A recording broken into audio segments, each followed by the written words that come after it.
Pete celebrates with his old school newspaper and gets a glimpse of the future, plus sleepers in college football.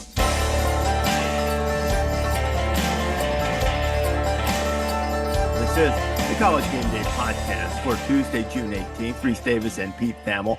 Pete, do you have your copy of the Boston Globe handy so the people watching on YouTube can see what arrived on your doorstep this morning? Well, it arrives every morning, Rece, right here, but it usually doesn't arrive with such good news. But yes, the Boston Globe arrived with news of the Boston Celtics 18th championship, one ahead of the Lakers if you're scoring at home.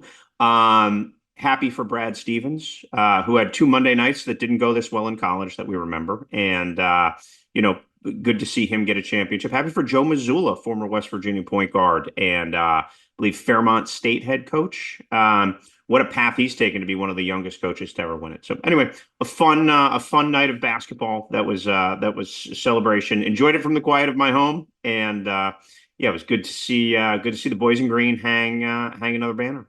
I was, I grew up loving the NBA and loving the Sixers. Dr. J fan. I remember loved obviously the Moses Malone teams, but even before that, George McGinnis, Lloyd, soon to be World B. Free, Mo Cheeks, Bobby Jones, all those guys.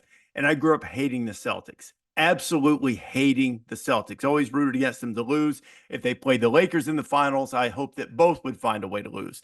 But, I don't really have an NBA allegiance anymore. And I'll tell you, Joe Mazzulla, although I liked him as a player as a college, won me over. I was delighted for the Celtics to win last night. Very happy to see him win a championship. Love the way he carries himself. And Jason Tatum, who, I covered when he was at Duke, terrific guy, and very, very happy for the Celtics to win.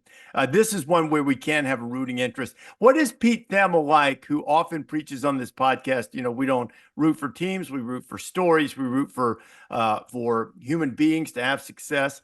What is a Pete Thamel celebration of a Boston Celtics victory like in the Thamel household?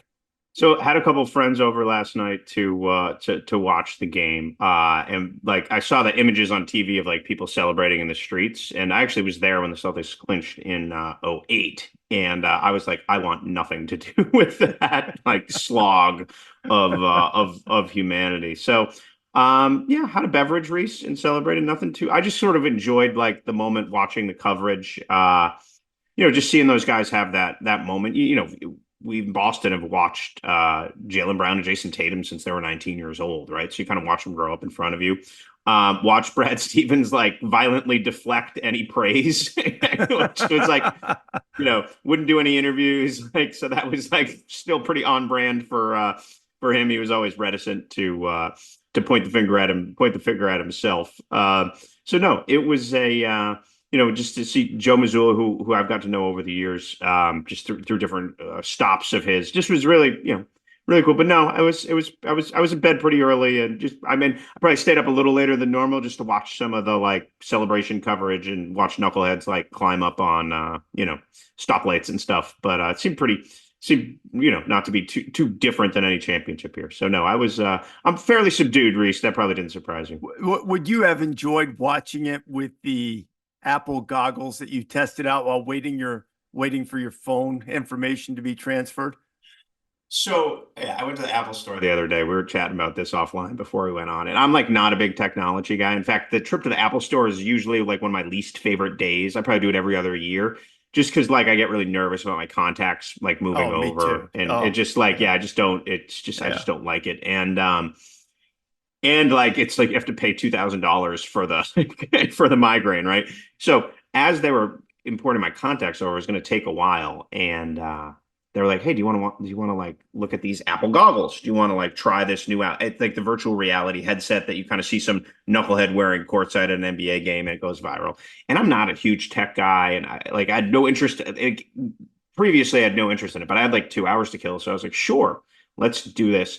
And Rece, it blew my mind. And when I say really felt like you were there, probably the most VR experience of it was video taken from the headset, which we didn't do, but they would play Happy Birthday singing to a 3-year-old, right? Happy birthday. And you actually like when it's filmed through the VR, you actually like feel like you're at the table. Like it's three-dimensional people. And so there's just things like that where you're like, whoa, this is kind of where it's all going. I saw a person, I think I was in an airport someplace, and he was wearing one of these things, and he's, grabbing at the air. It appears it's a very weird looking thing. And I fear that something like that also pulls us farther away from the real human interaction, which is lacking in many parts, and puts us into this world, which is fantastic from a technological standpoint and amazing. And how in the world do they do that? And this is super cool. But then what happens afterwards? That's the kind of things you think about when you've been around the block a few times, like we have, and certainly like I have, Pete. A big part of our job, Rece, that I like about it is actually talking to people. I like people and I like interacting with people. I like interacting with people in person, which is one of the great things about game day is we get to go see the folks we cover and see them up close and see thousands of people who also like college football like us, often with a few beverages early in the morning, yelling and screaming about their favorite team. And it is that like energy of human interaction. And I think your fear that we would do less of this is a is a real one. That was certainly in my mind in my half an hour strapped into that thing. But I can't stress enough. I was like, wow,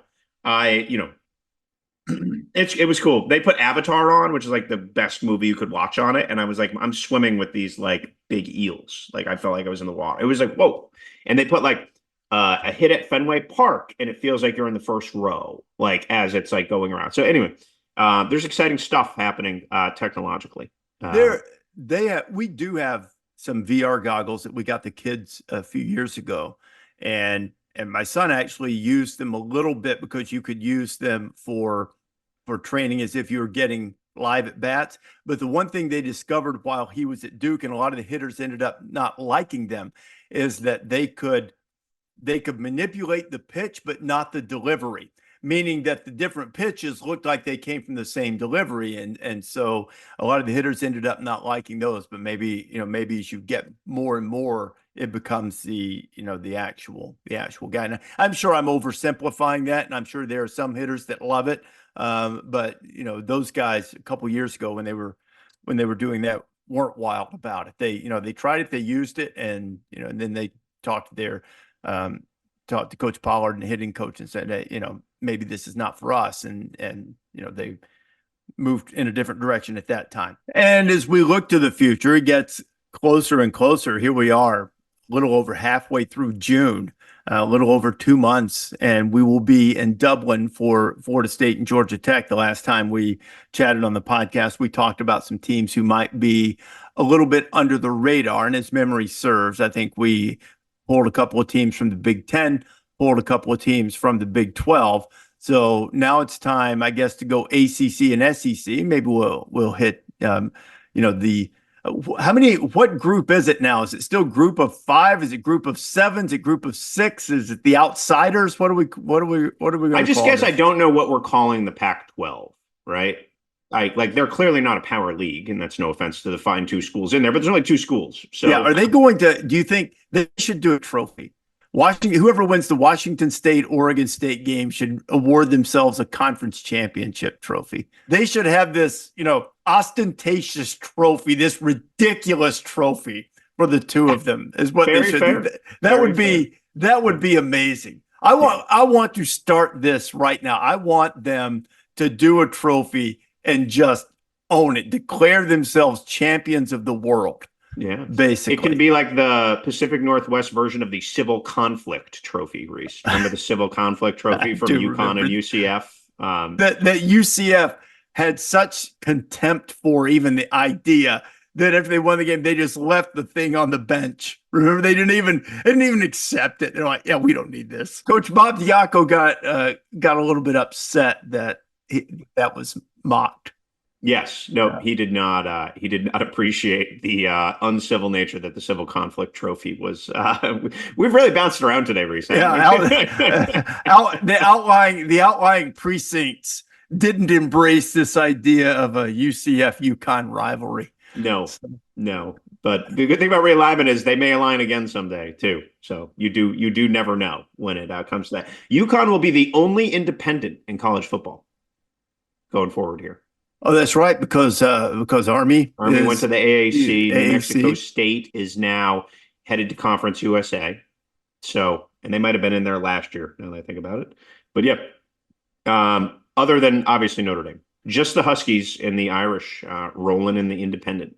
One of these is not like the other. No That's disrespect correct. Yep. intended to the con, but Yeah. Well, I yeah, watched UConn beat Notre Dame in the press box in the dwindling twilight of the Charlie Weiss era. They ran the same stretch play like 28 times. So Randy Edsall fired up. Edsel, yeah, Yeah, yeah. fired up about that. He had it going. He had it going for a while. I mean, they went to the Fiesta Bowl. It was overmatched in that particular game, but Our friend um, Darius Butler, big part of that, right? mhm, Yeah. yeah, Dan Orlovsky helped build it. I don't think he was quite there when it peaked, but he was was sort of not. Yeah, he he was was not. there kind of when they went to the bowl game. They went to Motor City Bowl. When he was there but he was a nice piece as a building block to go forward. We are a New England centric podcast today, Rece. Okay, well then let's branch out a little bit. NC State would be the first one that comes to mind from the ACC for me. It's a good one. They may be preseason top 25 anyway, but with the addition of Grayson McCall, they've got a really good receiver room now. I think KC Concepcion, their slot receiver, I think was ACC Rookie of the Year last year, and he was very productive. They've added some guys through the portal. I think they'll be fine up front. They're usually solid on defense. I think if I looked at a team outside of Florida State, Clemson, who might win the ACC, I would give them the best chance. Now, this we try to be positive in this podcast, and we want to be. But North Carolina State needs to avoid stepping on the rake and hitting themselves in the face, which has been a problem for generations, basically. But I do think that we'll know a lot about them when they play, well, foreshadowing here, when they play another team that I'll have the sleeper from the SEC, when they play Tennessee and Charlotte week 2, because I think Tennessee is the one that's getting a little overlooked in the preseason with all of the other SEC teams that are going to be ranked in the top 10. I'm going to give a little bit of a split answer here. I kind of thought you might go NC State. I don't want to be repetitive, so I'm going to talk about two ACC teams who I think are poised to make jumps this year. Not necessarily win the league, but can be better. And I'm going to start with Syracuse. Now, the case for Syracuse starts with Kyle McCord, right? They bring in a very good college quarterback. Probably the best quarterback they've had there in a decade, I would say. And like he's going to open up the pass game for them. They return by our friend Bill Connolly a really, really solid amount of production. The one thing from talking to but after McCord and after the energy and the portal job Fran Brown has done, you really have to look at the schedule, right? The schedule for Syracuse favors them to win 8 games if they are. Again, there's a lot of variables, a new coach, new staff, new personnel, but they go no North Carolina, no Florida State, no Clemson. So when you take that in its totality, you're like, it's a little bit like when we're talking about Rutgers with who dropped off their schedule last year in the new Big Ten. No Michigan, no Ohio State, no Penn State. It really opens up some room to maybe push a little further than some of the confines of the old place. Now, I am going to give if we have fantasy players here, we have like Syracuse fans listening. Zeed Haynes is a freshman receiver who played at Georgia last year and transferred, and he was arguably the best player for Syracuse in the spring. He's a dynamic young receiver from Philly. He transferred up. He was dominant in the spring game, and there's just a lot of optimism about him becoming a weapon for McCord. Now, Aranda Gadsden, remember, Rece was probably like the best tight end in the ACC. He got injured early last season. He's back. They have LaQuint Allen at tailback back. They have a good amount of talent returning on the offensive line. So I think there's a chance for Jeff Nixon, the offensive coordinator, to really ratchet things up and go. And they start Ohio, Georgia Tech, Stanford, Holy Cross, all at home. And then they go at UNLV, at NC State, at Pitt. So again, they could be favored in every game until that at NC State game on October 12th. So um, that is one that I think, I'm looking at one of the magazines here that has them predicted 11th in the ACC. I just feel like the schedule and some of the young talent they have would dictate higher than that. On that subject, not to bounce it back to NC State, but the schedule is not as favorable to them early. But if they can get past, the Tennessee game I mentioned, they're at Clemson, but they do miss Florida State. And then they finish at Georgia Tech, at North Carolina. But before that, looks pretty manageable, including a game against Syracuse at home in Raleigh in mid-October, which could say a lot about the fortunes of both teams. Those could be two ranked teams. Like there's a real, scenario where that kind of isn't a game maybe people in June are talking about that could end up being a game that ends up on a pretty good network and has a lot of eyeballs, on it. The other team that I think, is a sleeper in the sense that they, Athlon has them predicted 12th here in the ACC is Boston College. The case for Boston College starts up front. I spent some time with Bill O'Brien for a story that's going to run on ESPN.com probably next month, and he thinks he has 5 offensive linemen who can play in the NFL. So that is like BC in its peak identity right there. Drew Kendall, son of Pete Kendall, is the center there. Ozzie Trapillo, the tackle, is probably a top 100 prospect. BC, remember when they were known as O-line U, Rece, back for basically a decade. I'm sure you had, some of those guys roll across in your draft coverage over the years. So I really feel like if BC is going to overachieve, it has to start there on the O-line. Thomas Castellanos was a revelation last year, won the starting job, and can certainly dance. You have to think there'll be a jump for him under Bill O'Brien. And then there's, I think Jeff Hafley did a pretty good job before he left in December of getting a bunch of players from the portal to fill spots. From going over there in spring practice, Jared Bradley is a receiver from Texas Tech. He looks different, man. I mean, for a place that has had one receiver drafted in the last 25 years, and that was Zay Flowers, Jared Bradley looks like a draft. He's like a 6'5" condor going across the middle. I think he'll be an impact ACC player going forward. And then they had a good receiving crew. They had Lewis Bond. They had Jaden Skeet. So I just feel like their tailback room is probably the best it's been in 5 years. So I feel like BC is going to be able to score points. Now the schedule, and this is why I did Syracuse first, the schedule is working against BC. They go to Missouri early. They go to Florida State to open the season on that Monday night. And then week 3, they go to Missouri. So that's 2 road top 10 games to open. So it may not happen right away for them, but I am curious to see how they'll hold up in those games with that. So defensively, probably not as optimistic about BC. They're thin there. There's some holes to fill, but I think they're probably a little bit underrated. Like Trayshawn Ward is there. Remember Trayshawn from Florida State who transferred to K-State? Kind of got beat out by DJ Giddens there. He's a really good player. He's a really good player in the ACC, and he and Kai Robichaux are the tailback. So I just think there's some veteran personnel that was brought in that is going to be able to pop there, combined with some, a good solid returning core off a 7-win team. The one piece that gives me pause about Boston College as you look at their schedule, they have to go to another team that I think we might be overlooking a little bit because we saw some improvement from them last year, is Virginia Tech. Yeah. They have to go to Virginia Tech in mid-October. Hokies bring back Kyron Drones at quarterback. They've got a big-time receiver who got hurt last year, Ollie Jennings, who should be ready to go. Bashul Tootin has been, really good for them. How good would it be to have Virginia Tech back in the mix?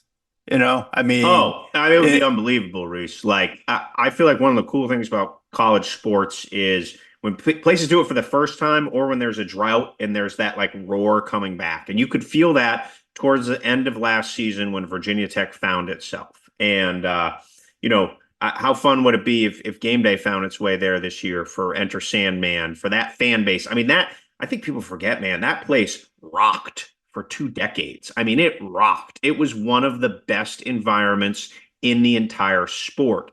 And I feel like the embers of that are returning. And I feel like the team is now going to revive that even more this year. So no, I certainly, there's certainly reason to be bullish about Virginia Tech. They open at Vanderbilt, right? And then they have Marshall. I'm with you. They're at Vanderbilt, Marshall at home, then at Old Dominion, which a couple of times has been problematic for the Hokies during their swoon. Then they have Rutgers, which historically would look like, okay, they can handle that. But we talked on the last podcast about Rutgers being one of the sleeper teams in the Big Ten. And Rutgers manhandled them last year. Yeah. Beat them. And then they're at Miami. Basically, that looks like a short week. I think that's a Friday night game. So, then they do get Clemson late, but at least they miss Florida State. But there's a chance there. And, we're not talking about, too, just to refresh people who are listening, maybe picking up on this, we're not necessarily talking about teams that could win the league, although I think in the right circumstance, NC State might be able to. We're talking about teams that this time of year you're not thinking enough about that might have a say, that might make a run at contending, that might deeply impact who does win the conference and who takes a step forward. Is there a path from 7 wins last year to 9 wins this year for Virginia Tech? Absolutely. I think that's a clear path. Like that is there and available if they continue to improve under Brent Pry. And he's done a nice job, slow and steady there. That's the kind of place it was a player development program under Frank Beamer all those years. And so I really feel like they're going, that blueprint player development takes time, right? But I really feel like they have the bones in place and the recruiting has ramped up a little bit. They have some portal guys that they've popped in. So I really feel like it's starting to move. If half the SEC is ranked in the top 10, well, maybe not half anymore, but a big chunk of the SEC ranked in the top 10 in the preseason, if that indeed happens, who would you view as a team that might be a little bit outside of that, who could show some big improvement? So I'm gonna go with and there's a little bit of a game day tie here too, but I'm really starting to get sold on Texas A&M, Rece. I feel like there's probably 6 teams whose fan bases expect them to make the playoff in the SEC, right? Mm-hmm. And then there'll of course be the meltdowns when they don't. But I feel like there's good bones in place at A&M to really win that opening game potentially against Notre Dame. I would think A&M is going to be there's probably point spreads on it now. I'm not aware of them, but I would think Notre Dame's probably going to be a small road favorite there. Is that fair? I think so. Yeah, I haven't locked in on what the line's going to be or what it looks like right now either. So the case for Texas because there are no sure things, Pete. I would like to encourage people, if you're listening to Pete right now, please continue on responsibly. And remember, all of these lines are presented purely for entertainment value, not for competition. So please, no wagering. All right, that is good, Professor Davis. We appreciate your acknowledgement of the risk. The sarcasm is dripping from the corners of my mouth based on something that happened late during basketball season. Well, I like to think we're privy to more information than most, Rece, and access to more information than most. And one thing I've learned about gambling. So on the last podcast I used to do, my joke was like, before I pick games, and I've said it on ours, like buy Apple stock. If you really want, don't gamble, buy Apple stock. It just keeps going up our old friend Kenny Mayne, who loves playing games of chance and always has. Isn't he live in Vegas? He does. Yeah. And that would usually indicate it. Yeah. An affinity. And played college football there too. But Kenny always had the line, that if something odd happened at the end of the game to affect the betting outcome, he would sort of do that deadpan thing that he did and say, that's why gambling's wrong. So it's like, especially betting on college sports where whoa, man, that is not something that you can count on for reliable return. What will give reliable returns, Rece, is the Texas A&M defensive line. I really feel like the case for A&M starts up front. And they may have one of the 3 best defensive lines in the league. They could even be second behind but behind Georgia. They bring in, the Big Ten Defensive Player of the Year, Nick Schroten, who's from Bryan, by the way, Bryan, Texas. And he is a projected first round pick, big time guy. All right. So when you have a linchpin like that on the edge, I think that's, if you think about what Mike Elko did with the Duke defense, Rece, and they really had two NFL players on it, probably, right? And then you give him Shamar Turner in the middle, and then there's Shamar Stewart as well, who is one of the top D-line recruits in the country, who looks like a lunar eclipse. So I'm not saying they're going to have 3 first-round picks on the defensive line, but I feel like they have 3 first-round talents on the defensive line right there. So that is, I think, one of the more underrated units in the country. And I think the case for A&M really starts right there.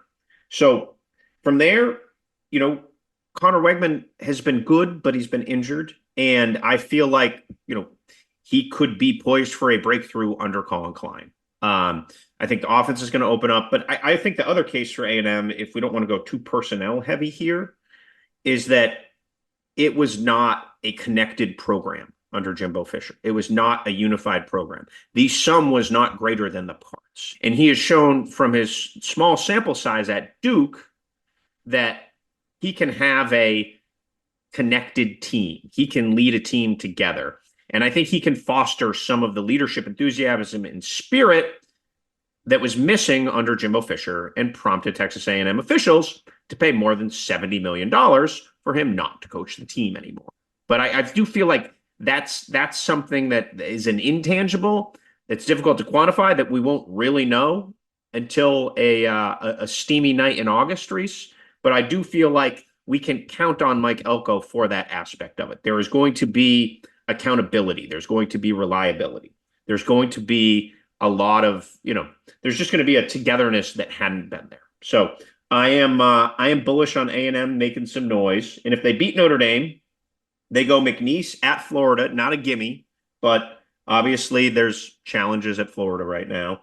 And then they go Bowling Green. Like there's like a little bit of a ramp for them to get their sea legs if they beat the Irish and end up, pretty highly ranked and in some higher caliber conversations that perhaps we might have thought of them before the season.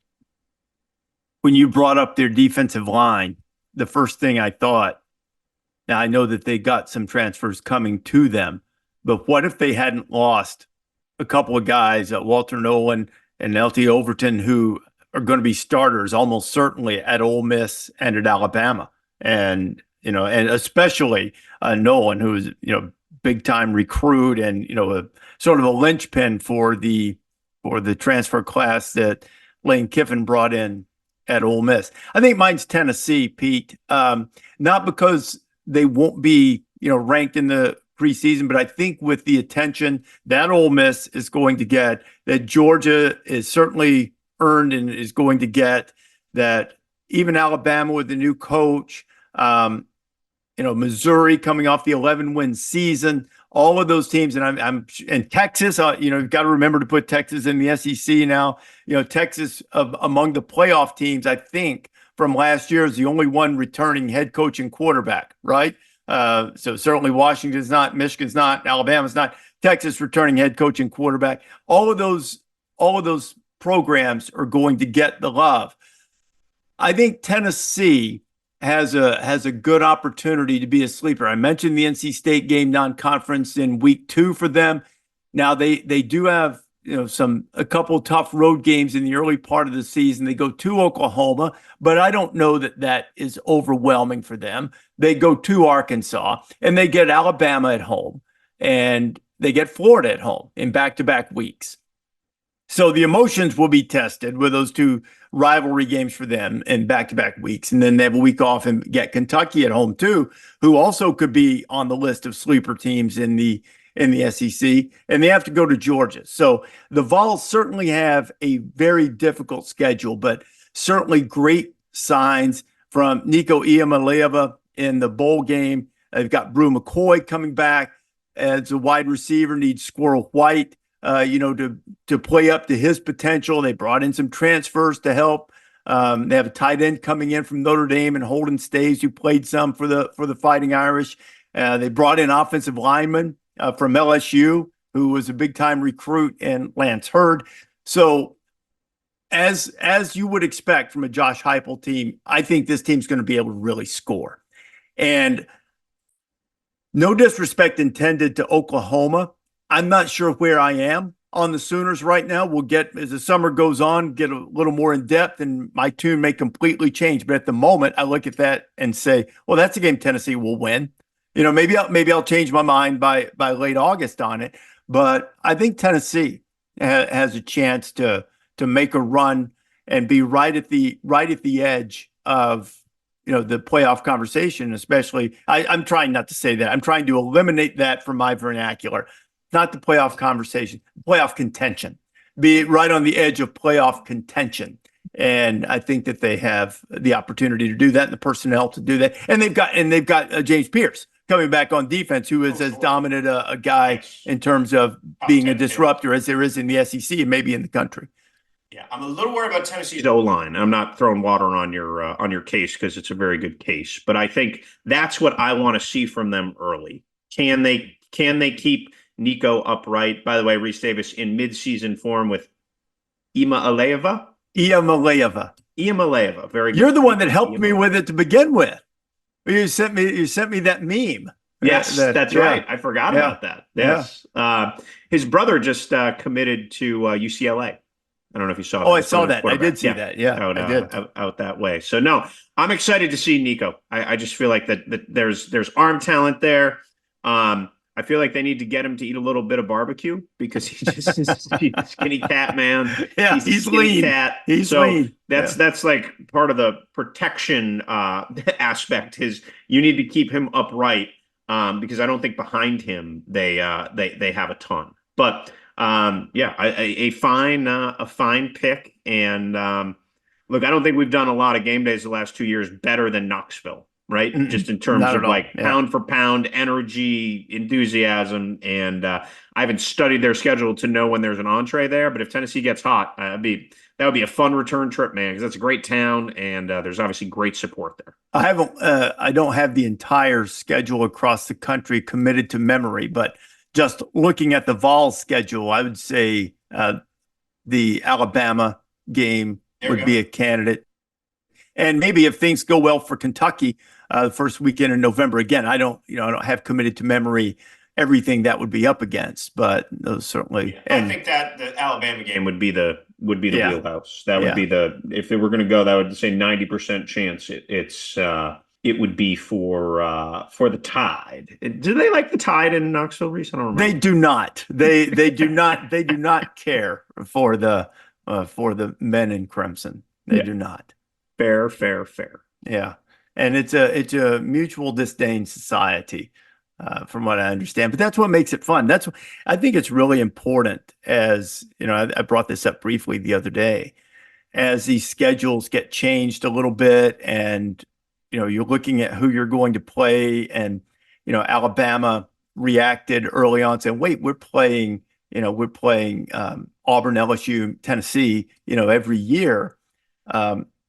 It's important to protect these games. And I'm of the opinion that if it should come to pass, which it shouldn't, but if it ever comes to pass in extended conference schedules, if they go to 9 games or 10 games in the SEC, and say, for instance, Alabama and Tennessee aren't on the conference schedule, well, then they should buy somebody out and play a non-conference game. That game needs to be played. It's a great rivalry game. And while a lot of the fans think that there's true contempt, there's also pretty healthy respect. The Phil Fulmer, Albert Means debacle 20 years ago or whatever, notwithstanding, for the most part, this has been a long history of hard-nosed competition and mutual respect and all of that kind of stuff. So hopefully they'll continue to play just as Texas A&M should have done. I'm glad that they're going to play again now. They should have been playing the whole time. Oklahoma State should play. Oklahoma State, by the way, was an omission in our sleepers in the Big 12. We talk about that. Yeah, Oklahoma State. I don't know Oklahoma if they're State's going sleepy though. You know what I mean? They may not be. Yeah. They may not be. That's a fair point. It's always yeah. We didn't really have qualifiers. We just kind of winged We it. didn't. So. Yeah. Well, it's June, so we just got to talk about games. How will young Teddy celebrate? Does Teddy have a Celtics jersey? So he does. And which player? Who does he? Jason Tatum. He was given a Jason Tatum jersey by a friend of the family who actually works for the Celtics, not in the basketball side of things. So Teddy does have a Jason Tatum jersey. The games are a little late for him, but he can give you a mean go Celtics. So yeah. So treasure the championships. You never know when they're gonna, you never know when they're gonna come. So he was excited this morning when I told him Celtics won. He said, "Yay, Celtics!" And you had an opportunity for Teddy to meet Taylor's daughter, right? Taylor, yes, Lola. Yeah, Lola, right? Yeah, Cape Cod ice cream serendipitous moment. Teddy described Lola as wiggly, but he really liked her. So she was in her little carriage. Mr. Ted was peeking in. It was very fun. So Taylor, our producer, we bumped into down on Cape Cod. So it was a fun unification of the nuggets of the College Gameday podcast. And see what happens, people. The opportunities when you're not running around and your virtual reality goggles are glued to your phone. You get a chance to meet people. Pete, it's been fun. Congratulations on your Celtics. Enjoy reading the newspaper that you can hold in your hand about it. And thanks for listening to the College Gameday Podcast. Download it wherever you prefer to get podcasts, or better yet, subscribe and make our producers and our bosses very, very happy.